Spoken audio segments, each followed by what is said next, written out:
Welcome back to my channel. I'm starting a new balustrade job here on a renovation. Beautiful house, really nice family. And there's 4 newel posts and 2 half newels in a fairly short area.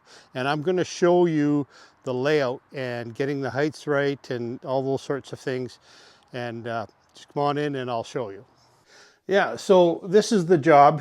There's going to be about a 6-foot section of balcony rail here, and then a post, half newel on the wall, newel post at the bottom of the stairs, newel post at the top, and then a section of 90-degree balcony rail up there on the top. One of the things that makes it a little bit trickier is that that section of floor on the left, I don't know if you can tell on the camera, but it's a little bit out of level, like about 1/2 inch or 5/8. There's actually about 1.1 inch difference in elevation between this portion here where the cat is supervising and over there in that corner where that half newel is. So I've got a laser level set up, and I'm going to shoot level, and I'm just going to make the railing itself level. Often I won't bother with that in just ordinary balcony rail, but because there's so many moving parts here, I'm going to do that.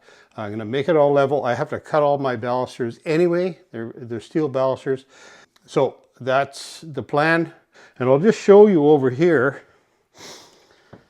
There's going to be eventually some oak solid treads on this staircase. So technically the angle of the stairs, or the rake of the stairs, is from the nosing up. So I've got this piece of MDF on the nosings, and I've marked on the bottom where the rake line is on these posts. And from that, I've able to determine that because we're going to go with a 40-inch high railing, I'm going to need a long post here and a long post here, because this post here will actually overlap the floor system here.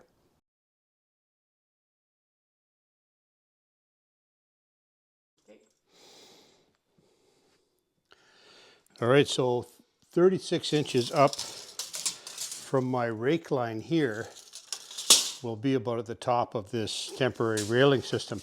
Because I want to overlap this down to the bottom of the floor joist, and I want to have a 40-inch post here, which is here, that means I'm going to need a 60-inch, or it's actually a 59-inch long post. And that's how I've determined that. And the same at the bottom. I've got this. This represents a 3.5-inch post. It's 3.5 inches. You can see here. And this is exactly where the post is going to go on the stringer. I'm actually going to recess the stringer a little bit, make a notch in it, make a notch in the post, and I've done videos on that in the past. And this is my rake of the stair line right there. So if I go 36 inches up from that, I'm right at the top of my temporary post here, my story pole. So that means by the time I have, 2.5 inches or so of reveal, I'm going to need a post that's just, unfortunately, just a little bit longer than 47-inch post. So I'm going to have to go to a 59-inch post, because the actual post is going to be about 49. All right, as far as the rake railing goes, I'm going to position the post centered on the stringer, which is the standard. And that's because they have a 2-inch shoe that they've purchased that is going to be centered on this stringer, and that'll take the steel balusters. But because I'm centering the post on the stringer at the bottom, of course I have to do the same here. And what that means is I will have to lap this post around the floor joist, similar to this 2x4 here, because you can see this stair stringer protrudes past that floor joist by about 1/2 inch. So 1.5 will be just perfect because the post at the bottom of the stairs will protrude an inch past the stringer. All right, so then what I'm going to do is put a post here, and that is going to be sitting back along this edge, so there will be nothing protruding here. And then in all places where there's a balcony rail, I'm going to have an oak shoe that hangs over the edge of the balcony here, and then some kind of finish on the joist with a piece of trim. Now if I look underneath here, you'll see that joist that the stair stringer parallels with. This is that joist, and because the post is going to be 1.5 inches over onto this side of the stairs, or the other post is, this post here will just sit back here and the rod will go right into this joist. There's only a 1/2 inch or so of a post on this side of the joist, so I can't really do a lap. And here there's no point really in cutting a hole in the floor to slide down 1.5 inch chunk of post. That said, it is doable, but the issue is they've got flooring already installed upstairs. I'd have to disrupt a whole whack of flooring. Over here is where the balcony rail is going to sit, so there'd be a post directly under here, and it will sit right on top of this double joist, so I have no option but to put a rod in there. I'm going to be doing stringer caps along here on the basement stairs.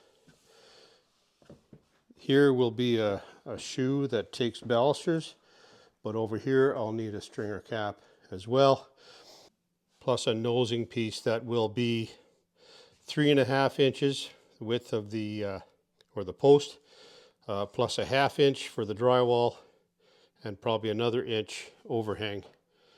Some special trim work here where they all meet, because I also need a nosing here. So on my nosing piece that overlaps here and protrudes out, you know, 1 inch or so past the drywall, I will have to cut the flooring back and make some kind of a recess on this side of the nosing so the flooring can float. It's a floating floor, laminate floor, so that it can move with the climate change. And the same over here, I'll have to sort that out as well.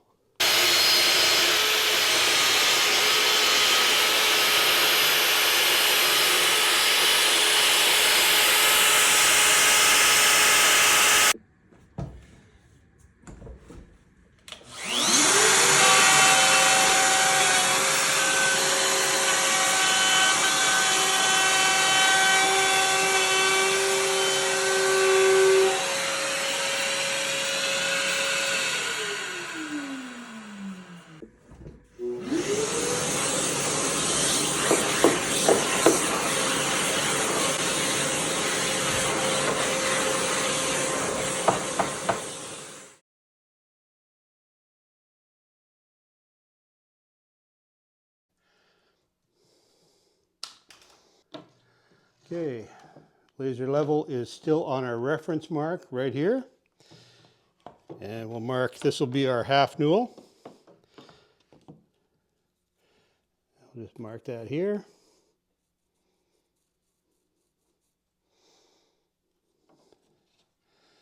Good.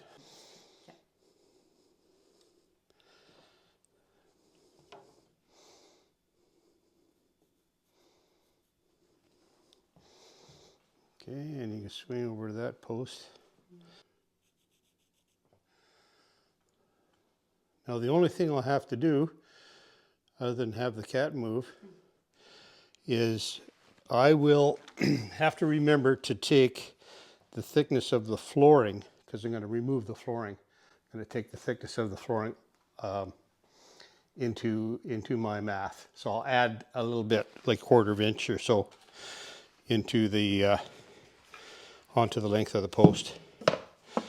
All right.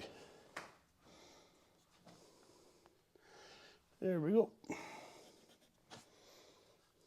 Good. All right, so what I've done is I've marked the story poles really clearly so there's no mix-ups. And you can see here, if I move the laser level around, it's really cool how it lines up on these same marks. There you can see, even though, you know, I'm spinning this head on this tripod, the laser level has stayed exactly where it started when I set it up. So this is the corner that will be about 1 1/8 inch different than that half newel over there. And that's just the reality, as you know, when you're working on a home, especially a home where there's been an addition, and even sometimes in newer homes you can run into these situations. So I hope you found that helpful. Now the other thing I have to do, and I'll cover this later, is how I go about making the railings exactly square where this corner is.